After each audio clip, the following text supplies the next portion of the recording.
Welcome to Smash Wrestling. I'm co-host Matthew Grant, and here with me right now, he's the handicap hero, Gregory Iron. What's going on, man? Thanks for the time. Thanks for having me. Appreciate it.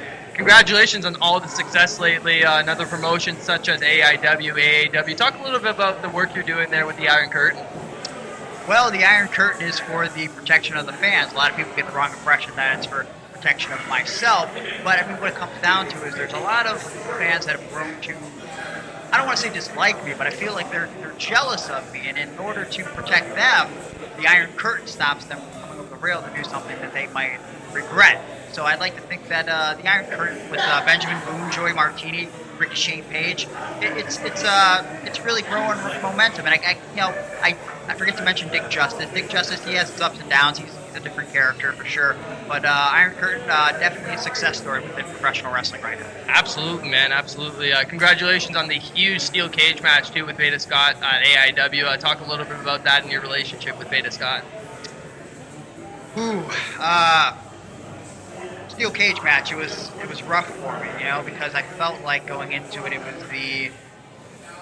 was the culmination of a year of us fighting, I guess. I don't like to admit that, but there was a lot of fighting between Beta and I knew that in a lot of ways that match was going to be the end.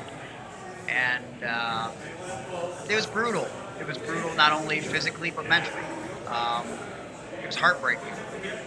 It was honestly one of the toughest matches I've had in a long time, and you always envision yourself when you get into the business like a steel cage match would be something really cool to have. In this particular situation, I'm going into battle with a woman. It's something that I never in my wildest dreams would have imagined that my first time in a steel cage would be with a chick. Beta's got a lot of heart, a lot of guts. She's a fighter, and she brought the fight inside that steel cage. There was thumbtacks, there was chairs, there were tables on top of the cage. I mean, that visual in itself is something weird and different. It's definitely something to see. I'm just, I'm heartbroken that Beta Scott and I were done, and I don't know if my heart will ever truly recover from that. Oh, we're sorry for that one, man. Getting on a more positive note here, let's talk about a little bit about Smash Wrestling, a little bit about you being here over the past little while, because it's a really special place here.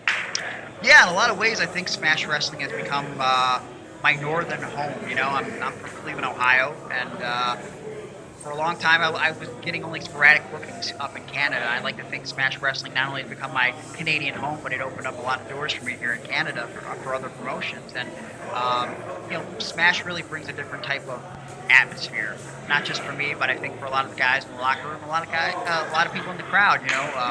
Smash is something special. Smash has a roster of dudes that are really bringing it each and every time they step into the ring. Talk about some of the guys that you think that deserve to be shouted out during this interview. Oh, I mean, guys that come to mind that just, when they go through the curtain, they give 110%. Guys like Scotty O'Shea and Alex Vega, Josh Alexander is one of my personal favorites. Johnny Gargano is here a lot.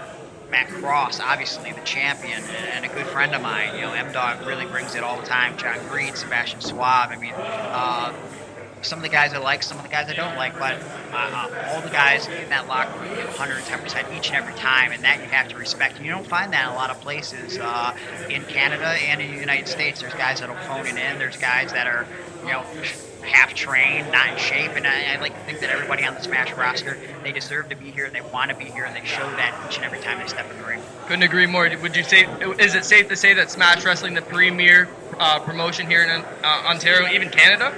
Without a doubt, and honest to God, dealing with the promoters here in Smash Wrestling, it's probably one of my best pleasures, one of my best experiences in wrestling. I mean, they honest to God go above and beyond the Call of Duty. Could you tell that little story about the hardcore road trip and what they did for you there? That's one of the things that come to mind. It's like, I wrestled for Hardcore Road Trip up here in Ontario, and they stiffed a lot of guys on pay. We didn't get paid, and turns out we got paid about a month down the line after the fact, but before they even bothered to reach out to me, the promoters at Smash contacted me and they said, hey, we heard about what happened.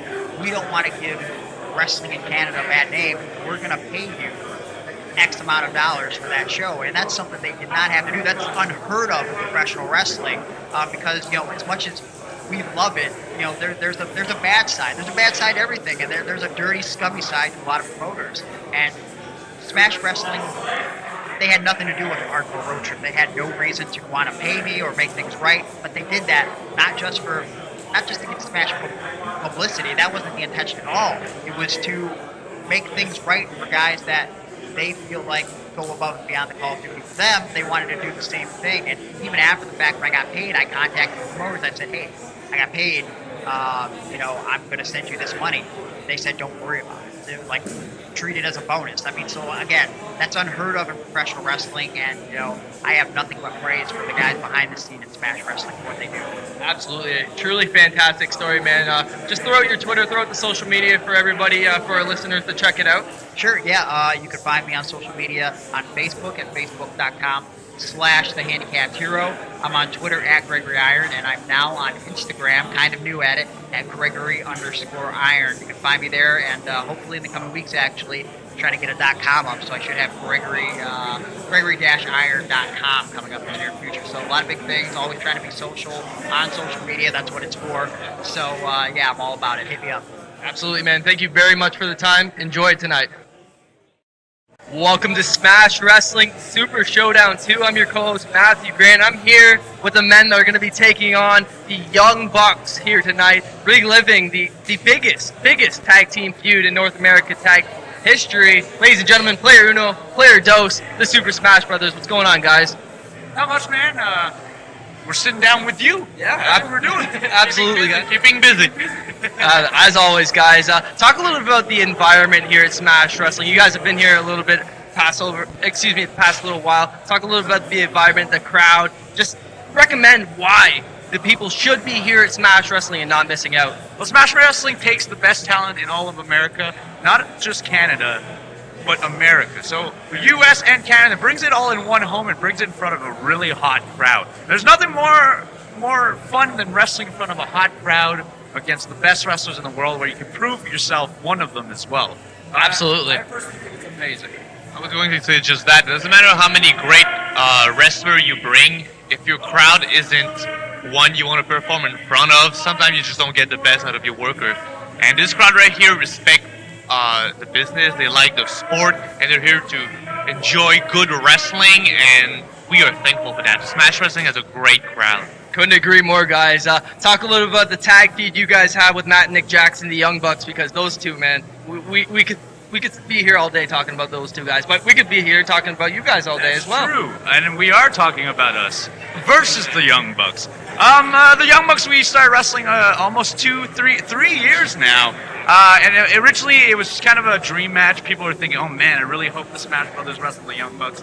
And we wrestled them in DDT 4 in a first round matchup. And everyone had their money on the Young Bucks. And I mean, I even personally at that time would probably think, you know what, this is going to be a hard one. There's a very good chance we might not squeak by with the win. But we did. And that kind of turmoiled into a little more than just one dream match. It became kind of animosity between us and the Young Bucks. And we went on to have several matches, I think a total of 6, 7. And as of yet, we've not lost a single one. Not one. And actually, that tournament, DDT, was probably what really pushed us to the top of the tag team division. We wrestled all of the best wrestlers all around the world, and we had great matches with them. And the Young Bucks are just one of the teams that helped us becoming better, because the best way for a worker to get better and better is to get in the ring with someone who's even better than you. So you learn, and these guys are just tremendous. So wrestling them is always a real pleasure.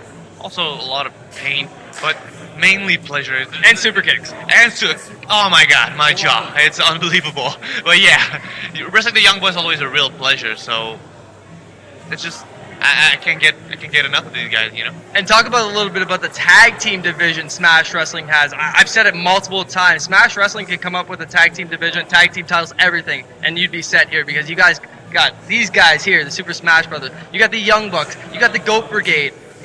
You got the Overdogs. Exactly. You guys have had multiple wars with. Exactly. Overdog, a great new tag team. We had quite a few this year with them that ended in a fantastic table match. One of the most painful table match I've ever been through.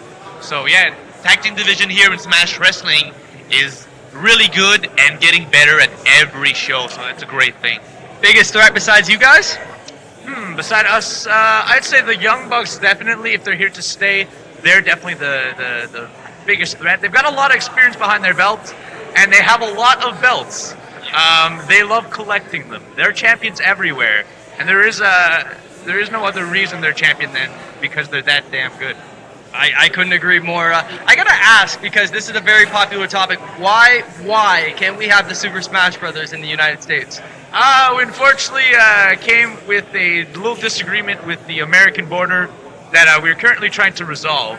It's just been postponed and pushed back, and legal after legal situation.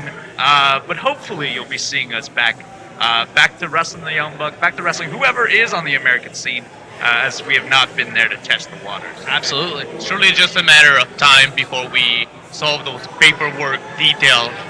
So soon we'll be back everywhere we need to be, you know. Great to hear, guys. Great to hear. Throw out some Twitter information, social media. I know you're always heavy on social media there, Player Uno. I'm a big fan of the internet. I'm on the internet all the time. So you can find me on Twitter at PlayerUno. That's one word, PlayerUno. That is my name. You can also find me on Instagram. Same thing. You can find me on Facebook. Same deal. You can find me on YouTube, youtube.com/TheNerdSlime. You can watch Mr. Player Dosier's kitchen show. You can watch some of my gaming content. I like to play video games, so I play it for the crowd. Very fun. Very fun indeed. And you can find me on a plethora of other sites. If you find the Player Uno name, I bet 99% chance is it's probably me. Probably. And Stu? And for me, it's gonna be Stu_Doze. It goes for my Twitter, Facebook, Vine, name them. I always use the same name, Stu. He's the king of vines, man. I have not ventured into the vine world. Player Dose, king of the vines. That's what I do. That's what I do. I don't know why though. He's really good at 6-second videos. Just that's it. Just 6 seconds is all I can do. Fantastic, guys. Thank you so much for your time, and good luck tonight. Hopefully we get you guys back in the U.S. very, very soon. I hope so too. Thank you. Hey, thank you. Thank you.